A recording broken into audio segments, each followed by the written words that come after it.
check.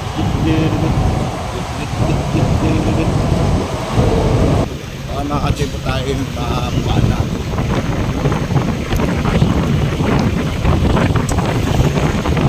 Baby check.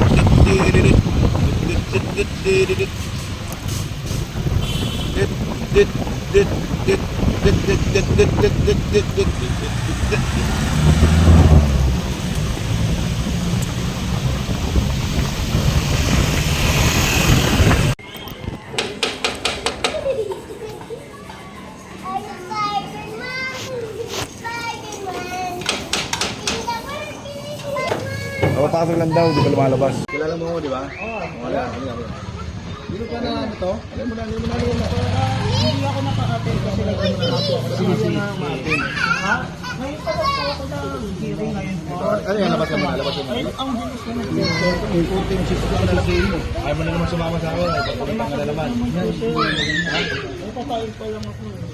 Patayin mo na ako. Labas ang tuloy mo.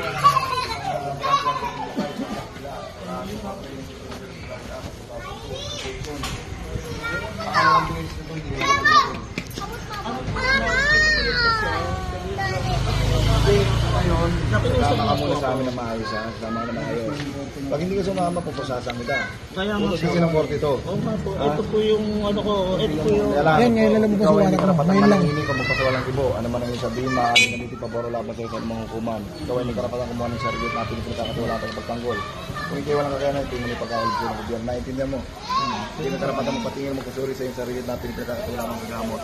Kung hindi walang kakayanan, ito yung pagkakalit yun. Pangalawang beses na to.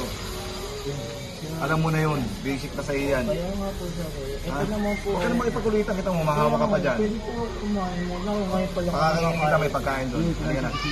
Halika na. Halika na. Halika na, halika na. Halika na. O kaya nga. Yan, hindi na pinatatagal yan. Ano gusto mo? Sige, yan.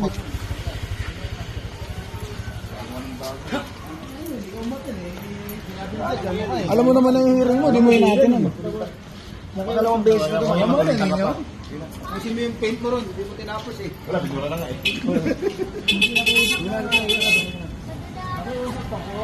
Ano, pwede na wag na maibigay po. Wala eh, hinintay mo palabas ang ulit ng warrant eh. Sige na. Kakapala yun eh, tapos sabi nga. Ano mo, naipit tuloy Oo. Naipit tuloy ako sa'yo dahil sa ulitan mo.